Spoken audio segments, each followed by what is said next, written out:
Saludos estudiantes de Dilemas Éticos Contemporáneos. En esta oportunidad queremos traer un tema que está en boga y que sin lugar a duda es uno de los mayores dilemas éticos que actualmente padece la humanidad.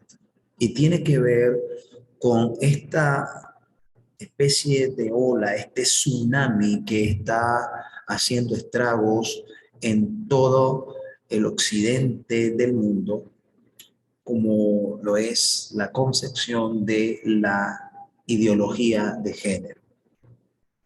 Allí, como ven de fondo en la pantalla, tenemos una serie de símbolos que nos hablan sobre las diferentes formas de concebir el género, como el transexualismo, como homosexualismo, pansexualismo, y en las partes más bajas, como vemos, allí está este triángulo que tiene que ver con la filosofía de perversa de la pedofilia, igual que esta imagen de los mariposas, donde están dos corazones grandes que están por encima de dos corazones pequeños, hablando de aquella relación falaz y maligna entre adultos con niños, igual que el triángulo grande que está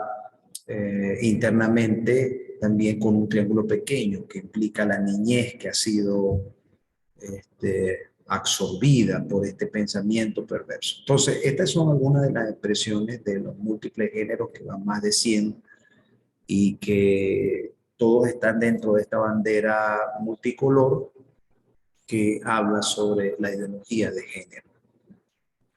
Y como le llamamos ideología, porque precisamente es eso, es una ideología, o sea, una serie de conceptos que no tienen basamento científico y que han sido acuñados para interpretar erróneamente la sexualidad del ser humano.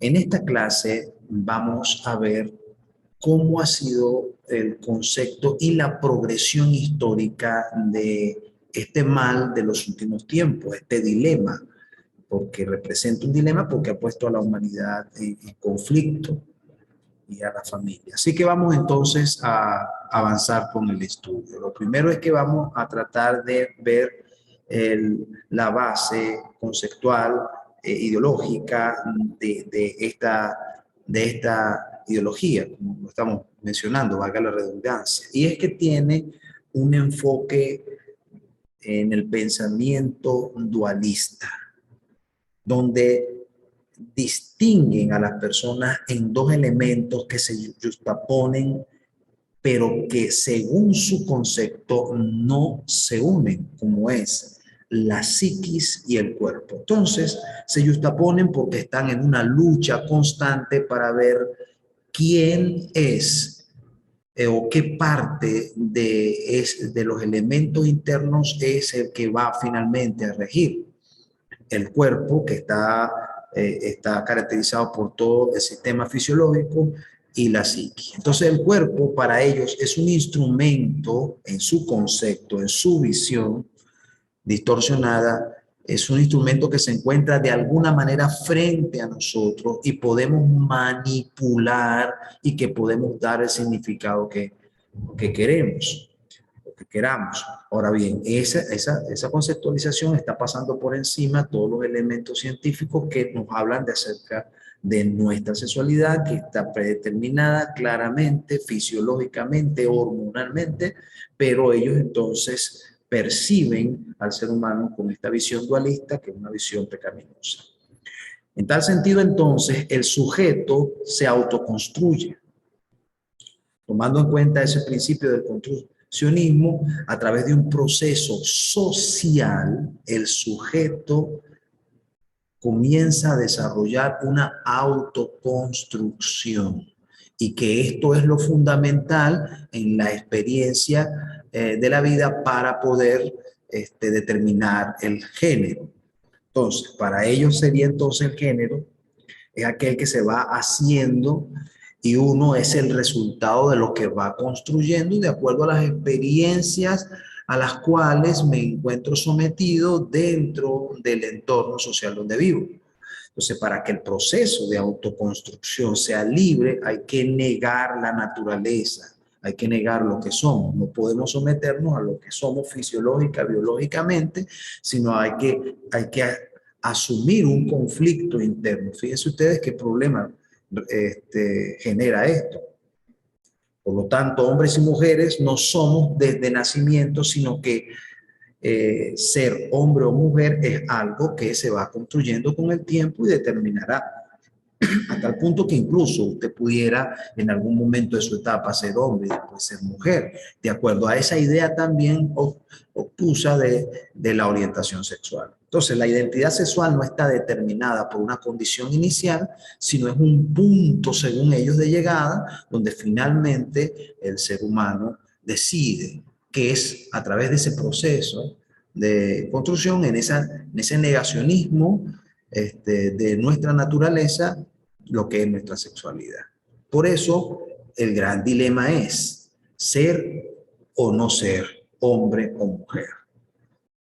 Y aquí con estos cuadros podemos ver nosotros esa terrible lucha interna que vive el ser humano si tiene estos conceptos tan erróneos, si se va por estas ideas tan perversas. Entonces, veamos. ¿Cómo es que inicia históricamente este proceso? Entonces vamos a ver algunos puntos dentro de la historia que son fundamentales para poder señalar cómo fue que todo esto llegó hasta donde estamos. Por eso vamos a iniciar con el feminismo, que tuvo una serie de etapas y que desde su inicio pudieron haber tenido algunos principios que eran nobles, pero después se fue distorsionando. Por eso a eso le llaman, a esas etapas, fases. Entonces, esas fases o esas etapas comienzan por lo que fue la primera ola, que fue a finales del siglo XVII, y a mediados del siglo XIX se extendió con esa lucha para que la mujer pudiera votar, para que la mujer tuviera derecho a poder ser independiente y desarrollarse y tuviera voz dentro de la sociedad. Después, en la segunda ola comienza a principios de los años 1960 y dura hasta los años 1990, en el siglo XX, y ahí está en ese proceso que también se está dando lo que llamamos nosotros la revolución sexual.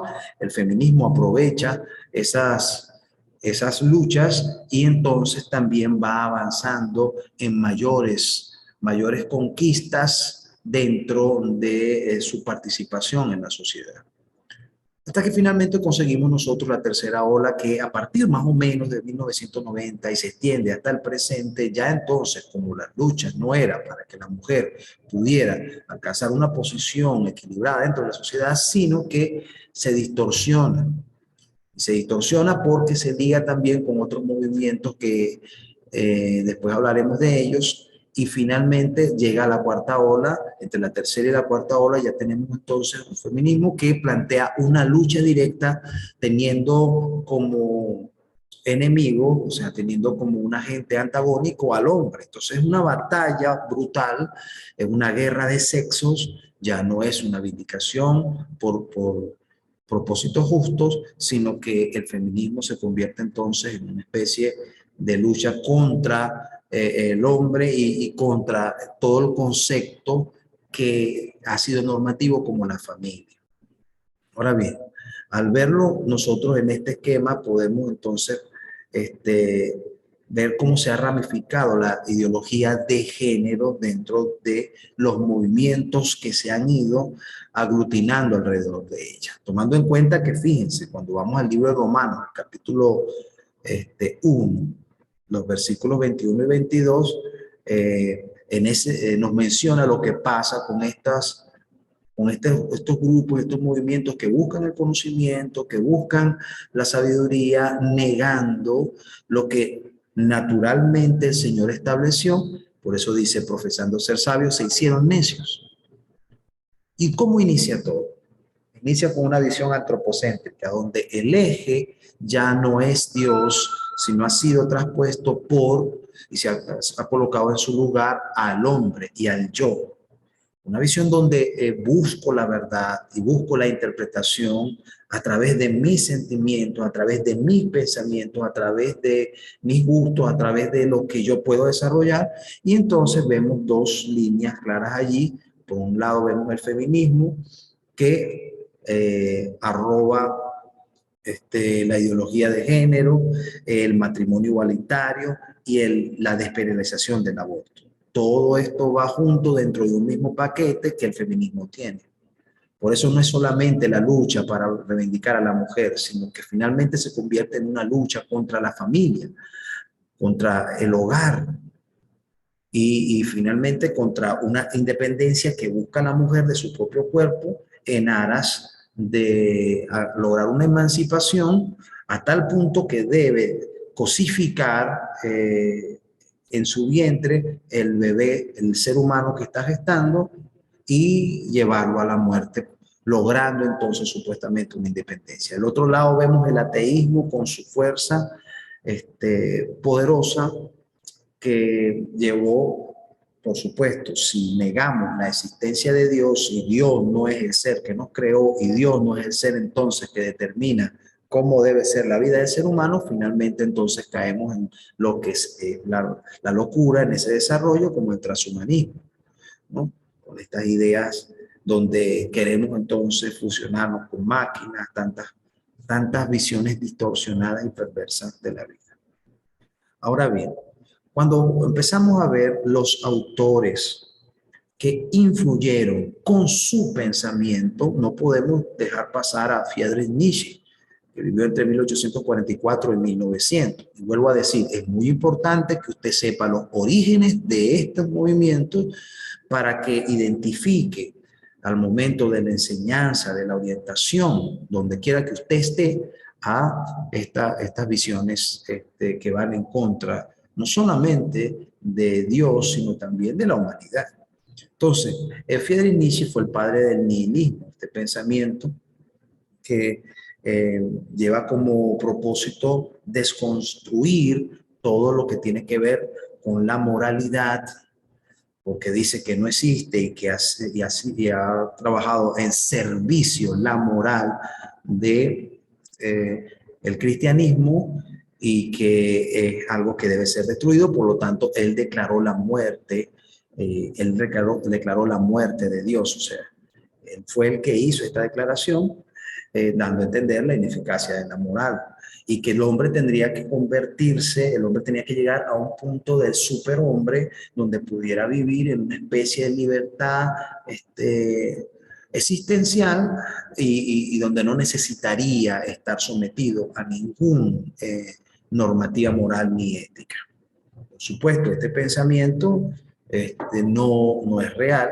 Friedrich Nietzsche termina desquiciado, loco, pero entonces fue el padre de unas ideas que apuntalaron los pensamientos de la filosofía moderna y contemporánea. Otra de las personas que vemos aquí que es sumamente importante conocerla, es Simone de Beauvoir. Ella escribe en un libro muy famoso que fue El Segundo Sexo en 1949 y que este libro es la base documental más importante en la cual se sustenta el feminismo.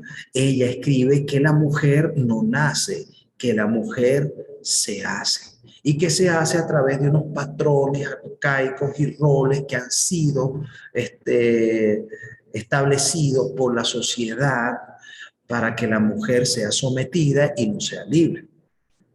Esta mujer, cuando nosotros vemos, es una escritora es una filósofa también muy importante, aparte que fue docente, fue una profesora, lamentablemente. Dentro de sus escritos encontramos, por ejemplo, en ese libro de El Segundo Sexo, encontramos este concepto. La homosexualidad de la mujer es una tentativa, entre otras, para conciliar su autonomía con la pasividad de su carne. Y si se ve Y si se invoca a la naturaleza, puede decirse que toda mujer es homosexual por naturaleza. Por supuesto, ella decía esto porque en primer lugar, ella tuvo de toda su vida un conflicto en este sentido. Así que ella está escribiendo desde su experiencia subjetiva, personal. Y como era una mujer que escribía muy bien y estuvo en contacto con uno de los filósofos también muy importantes de su época, entonces ella tuvo un impacto tremendo. Este libro de ella, bueno, se convirtió en uno de los documentos de mayor fuerza para todo este movimiento feminista y para todo este movimiento de la ideología de género. Simone de Beauvoir. Y es muy importante, una persona ilustre, una de, de la historia, pero cuando comenzamos a examinar su vida, encontramos que realmente estábamos ante una persona que tenía problemas psicológicos graves. Por ejemplo, ella se casa o tiene una relación que se acopla con Jean-Paul Sartre, que fue otro de los pensadores de su época. Así que ellos hicieron una pareja bien peculiar.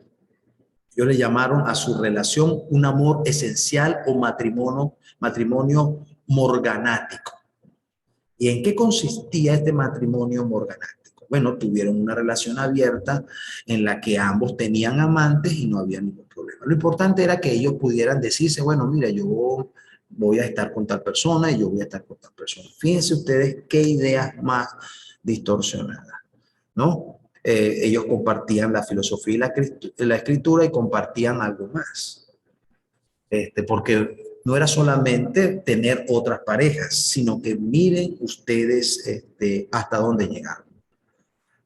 Esta escritora tuvo una enorme contradicción, y hay una enorme contradicción, porque desde que Simone de Beauvoir comenzó a dar clases, comenzó a tener relaciones sexuales y a seducir estudiantes menores de edad. Entonces, fíjense ustedes qué declaración hace ella. Cuando ella habla en el segundo sexo, en la página 492 dice, no es raro que la primera experiencia de la joven sea una verdadera violación. Está haciendo un ataque a la relación heterosexual y está colocando como víctima a la mujer y está colocando al hombre como un violador, dice. Hasta con el hombre más deferente, o sea, más detallista y más delicado, dice, más deferente y cortés, la primera penetración siempre es una violación. Eso es lo que ella dice. Entonces, básicamente esta mujer tenía un problema sumamente grave. Entonces, por lo tanto, ella pensaba que debía liberarse, la mujer debía liberarse de ese yugo del hombre, incluso en sus relaciones íntimas. Pero fíjense lo siguiente, si Bauer declaraba que toda primera penetración de la mujer era inminentemente una violación, ¿qué hacía enviando a sus alumnas a ser desvirgadas por Jean-Paul Sartre? Porque era lo que hacía. Ella seducía a sus estudiantes, se acostaba con ellas y filosofaba sobre toda esa relación perversa, pero después las llevaba para que su compañero en su matrimonio extraño que tenían tuviera relaciones con ella. Así entonces estaba en una relación realmente de estupro, donde por la autoridad que tenían, por la ascendencia que tenían, sometían sexualmente a estudiantes menores de edad, a las cuales las utilizó con consecuencias fatales. Entonces vemos aquí dos de esas estudiantes, de las cuales tuvieron más tiempo, estas dos jovencitas. Una de ellas se intentó suicidar, por supuesto, porque ser víctima de un abuso trae consecuencias extraordinariamente fatales para las personas que han sido víctimas.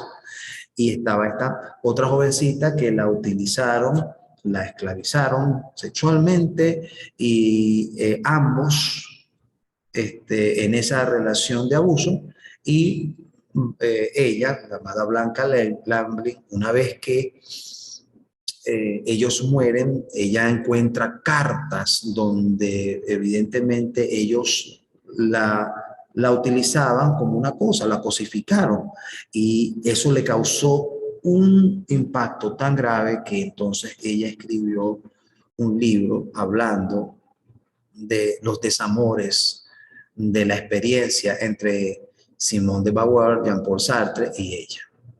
Entonces, estos grandes filósofos que aparentemente prestaron a la humanidad sus pensamientos, lo que eran unos abusadores que estuvieran presos en este momento si no se hubiesen muerto. Pero estas son parte de los que forman el pensamiento que ahora alimenta la ideología de género.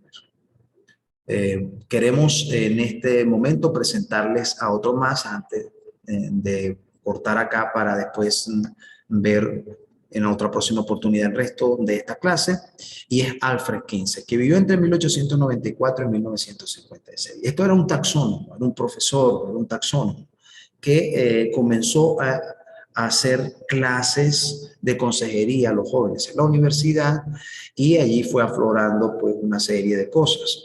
Él llevó a cabo la mayor investigación sobre sexualidad que existe actualmente. Esa investigación fue tan grande que él hizo unas tablas utilizando unos instrumentos para datar la respuesta sexual de las personas. Pero esas tablas han sido cuestionadas hoy porque tenía, por ejemplo, la respuesta sexual de bebés, de niños que habían sido masturbados, y gran parte de los individuos que utilizó dentro de sus estudios eran personas con patologías, como homosexuales y como pedófilos. Pero sigue siendo el estudio sexual más amplio que hay. Para él, la importancia de Kinsey es que él establece un principio ético. ¿Y cuál es? Lo que es frecuente es normal, según él. Y lo que es normal debe ser también natural, y lo que es natural no puede ser malo. Por supuesto, una persona que tiene una frecuencia en una especie de perversión sexual, entonces tiene que pensar de que esto es normal. Y si se consiguen varias personas con este asunto, entonces tiene que decir que esto es natural. Dice, todos son igualmente, este es otro de los puntos, éticamente buenos. El único acto sexual malo es el que no se puede practicar. Fíjense a qué conclusiones llega Alfred Kinsey después de haber hecho toda esta investigación exhaustiva que aún está y se utiliza como base para los estudios antropológicos del ser humano. Todo esto forma parte de ese asunto. Kinsey concluyó entonces que la heterosexualidad pura es extremadamente rara. Fíjense ustedes hasta dónde llega. Directamente casi inexistente en su concepto, y que solo debía ser tomada como un concepto abstracto que sirviera para construir una escala con dos extremos. Lo mismo ocurría con la homosexualidad pura, aunque esta idea no resultó tan inaceptable por razones obvias. Esto significa que la identidad masculina, según Kinsey, y femenina, había sido construida como parte de una ficción que la sociedad les impuso, o sea, nos obligó a ser hombres, nos obligó a ser mujer, y que muchas conductas que se consideran desviadas eran de hecho lo normal. Estas fueron las conclusiones a las cuales llegó. Esto quiere decir que según la tabla que él estableció en esos dos extremos, como podemos ver en el caso de los hombres, de 0, esta tabla que va desde 0 hasta 6, ya ustedes ven en el grado 1, en el grado 0, que es el porcentaje mínimo de homosexualidad, de personas homosexuales, en el grado 1 ya estamos hablando de que son hombres plenamente heterosexuales, pero que casualmente tienen relaciones homosexuales o evoluciones homosexuales. Esta tabla que vemos aquí entonces ya explicada más claramente, ustedes pueden ver los resultados de esto, pero es una investigación sesgada porque precisamente tomó una cantidad de personas que eran perversas, personas que ya habían tenido problemas, que en su mayoría habían sido abusadas en su infancia y que por lo tanto tenían una predisposición adquirida a estas conductas, Entonces, aquí vemos para que tengamos una idea el hombre exclusivamente heterosexual, de acuerdo a esta escala de 15, es prácticamente el 0% con respecto al 100. Y que del 1 al 25% encontramos nosotros en el grado 1 principalmente hombres heterosexuales que tienen contactos homosexuales esporádicos. Esto es preocupante porque si esto es verdad y con esto se enseña en las escuelas, con este basamento, y los psicólogos de este tiempo tienen eso en cuenta, entonces estamos hablando de que el 75% de los hombres han tenido algún problema en algún momento de homosexualidad. Entonces, este es el basamento filosófico investigativo. Ahora bien, este estudio ha sido cuestionado ya, sin embargo, sigue siendo la base. Ante esto queremos nosotros leer este versículo que dice la palabra de Dios y que clarifica mucho. Dice, pues habiendo conocido a Dios, estamos hablando de todos los hombres de pensamiento profundo y de ciencia, dice, no le glorificaron como a Dios, ni le dieron gracias, sino que se envanecieron en sus razonamientos y su necio corazón fue entenebrecido, profesando ser sabios, se hicieron necios. Vamos a dejar hasta aquí esta primera parte de la evolución histórica del pensamiento de la ideología de género. Con esta clase ya usted puede entonces hacer sus informes, preparar si es que se va a realizar algún examen o el diario crítico.